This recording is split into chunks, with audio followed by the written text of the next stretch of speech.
Sa gamayong adlaw natong tanan mga igsuon no. Niya sa ato karon nga mensahe diri sa pagtuo di sa Ginoo. Part 5 na ni mga igsuon. Nya ato karon kuan og mga pagtulunan mga igsuon.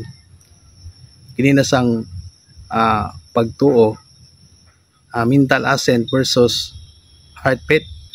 Diya sa pagtuo nga hunahuna unya o pagtuo nga kanising-kasing versus pagtuo sa hunahuna versus pagtuo diya sa kasing-kasing kinising-kasing mga igsuon. Mao na tong kuan karon og ano to karong topiko atong kuan og pagtulunan kini mga igsuon.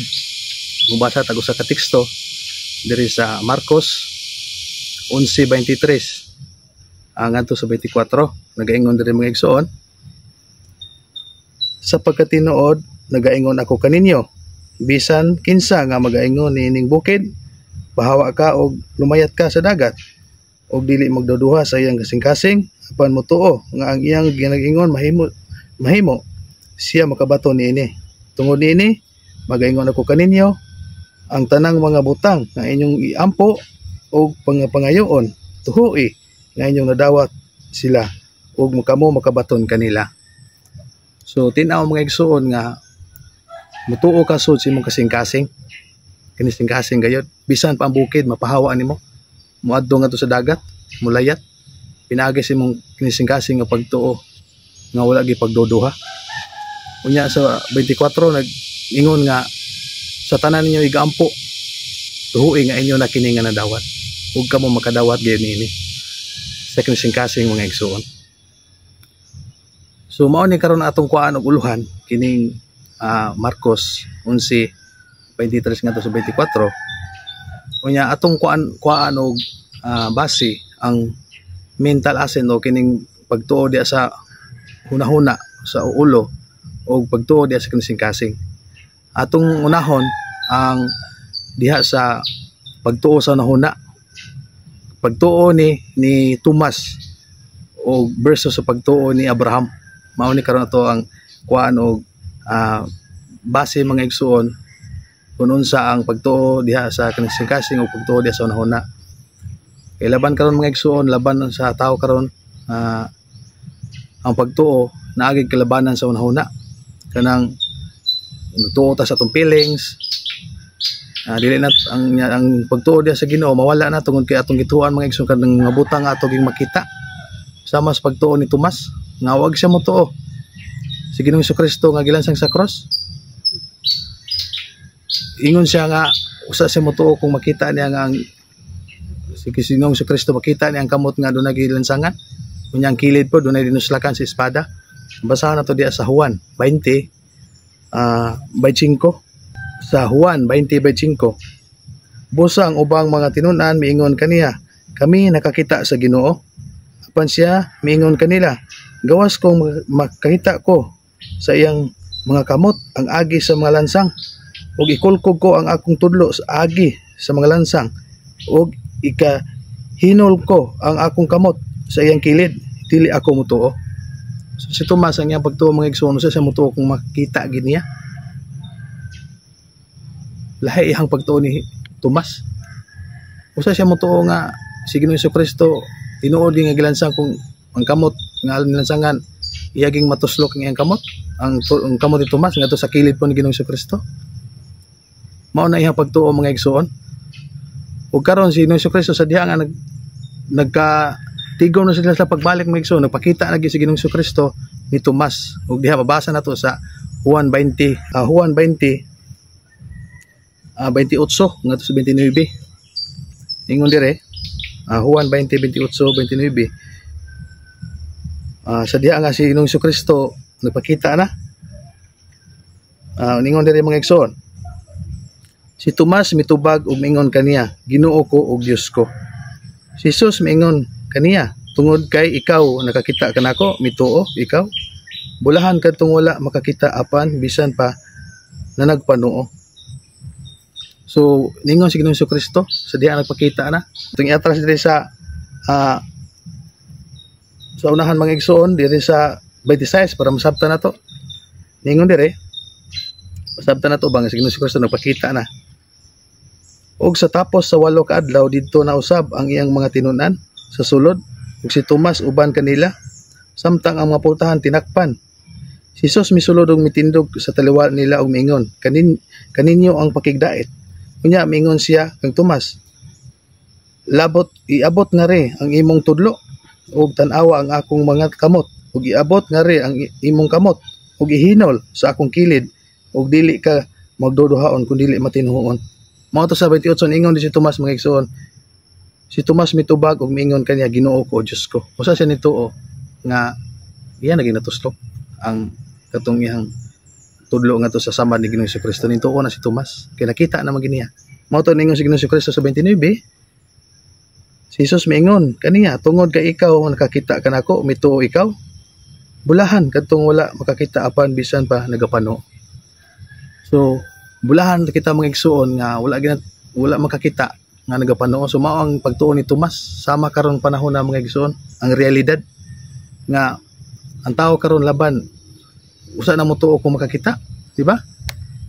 Apan dili na nagtuo sa pulong sa Ginoo. Sa kinising kasing dili na tuhuan ang pulong sa Ginoo nga mabasa diya sa kasulatan, ang gituan lang igsuon kanaging makita nga butang gyud. Mao na nakalahi karon panahon na. Dili na sama sa pagtuo ni Abraham, kaya ang pagtuo ni Abraham mga igsuon, bisan pa og si Abraham tigulang na kayo, iyang asawa si Sarah apuli na, dili na kaanak, pero giingnan pa siya sa Ginoo nga ikaw mahimong amahan sa tanang nasod, sama sa balas baybayin ang imuha nga kaliwatan. Nya kung kita na mga igsuon, apuli ni mong asawa, ikaw tiguang na hapit na mamatay mong mutuo ka nga ingon nimo nga ikaw sa tanang nasod ikaw mahimong amahan ang imong kaliwat sama sa balas baybayon. Mutuo ka kana nga imong asawa di na kaanak, apuli na. Dili wala na menstruation.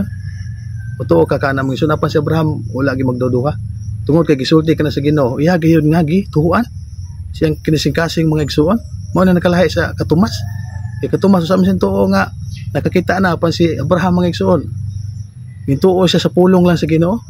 Bisan wala siya makakita, gisulti na sa Ginoo, gisaad na pero iyang gituhuan. Mabasa na sa Roma 4:17. Ningon dire mga igsoon sa Roma 4:17 ngadto sa 21. Ningon dire Roma 4:17 ngadto sa 21. Ingon sa nasulat na, gibuhat ko ikaw nga amahan sa daghang mga nasod. Sa atubangan niya nga iyang gituhuan bisan pa ang Dios nga maoy nagahatag og kinabuhi sa mga minatay og nagtawag sa mga butang nga wala maglungtad. Ingon nga nagalungtad sila nga tungod sa paglaom mituo siya batok sa paglaom aron siya mahimong amahan sa daghang mga nasod. Sumala sa ginaingon, maingon niya ang imong kaliwatan og sa wala siya magaluya sa pagtuo, giisip niya ang iyang kaugalingong lawas nga daw patay na. Sa haduol na siya sa usa ka gatos ka tuig ang panuigon ug ang pagkapatay sa taguangka ni Sarah. Apan sa nagalantaw siya sa saad sa Dios, wala siya nagduduha tungod sa kakulang sa pagtuo, kundili naglig-on pinaagi sa pagtuo nga nagahimaya sa Dios. Og nasayod gayod si Abraham nga kadtong gisaad mahimo niya sa pagtuman. So tataw mga igsuon nga ang pagtuo ni Abraham wala magbase sa nakita niya, sa iyang feelings, sa iyang senses. Ang gibase ni Abraham sa pagtuo mga igsoon maugid ang pulong sa Ginoo sa kinisingkasing gyud. Kung kana God's word, kung kana gisulti na sa Ginoo wala siya magduduha, tuman gid siya mga igsoon. Mao sa nakita karon nga mobasa ta sa pulong sa Ginoo pero magduduha ta. Pag-ingon sa Ginoo sa Marcos 11:24, bisan unsa ang inyong pangayoon pinaagi sa pag-ampo, bisan pa ang balatian tuhoy nga inyong nadawat.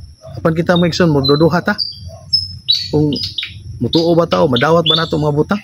Murag nagalaom lang gyapon ta nga madawat pero ningon na tuhuin na nga inyo na kinin nadawat. Past tense na. Wala dili presence. Past tense na mga igsoon, dili kanang dili pa future. Human na hitabo na tuhuin na nga inyo nadawat ug makadawat gid kayo mo niini. Sa kanisingkasing mga pagtuo. Kay kana pulong na sa Ginoo mga igsoon. Ang Ginoo dili na bakakon. Apan ang tao lang may bakakon. Di ba? So mao na kita ray bakakon mga igsoon, mga tao ra mao na nga di mo tuo sa pulong sa Ginoo. Bisan tinuod ang pulong sa Ginoo nga tuhuing inyo nang dawat bisan unsa pa nabutangan inyong giampo, madawat na gid unta na ninyo. kung pareha pa tag pagtuon ni Abraham. Di ba? So ikaw karon mga igsoon sa imong kinabuhi. Kung makabasa ka sa pulong sa Ginoo sa Biblia, tuhi. Kung ano sa nagsulti sa Ginoo, kang Ginoo di ginabakakon mga igsoon. Di gina magbakak. Tanan nga pulong iyang gisulti tinuod di kana.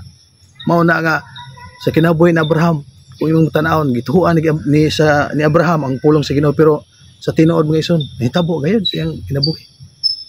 Si Abraham nanganak gyud usa ka lalaki. Nya karon si Sarah bisan napuli na nabuntis pa gani. No? So milagro sa Ginoo nga gihatag tungod kay pulong na sa Ginoo mga igsoon, di gina mabakak. Mao sa nakita karon mga igsoon, bisan unsa man ang imong kinabuhi karon, naamang ka sa mga trial, naamang ka sa mga pagsulay, o bisan unsa man karon na imong kahimtang mga igsoon, kung mubasa kag Biblia tuhoy ang pulong sa Ginoo, kana agad mga igsoon mahitabo na sa imong kinabuhi.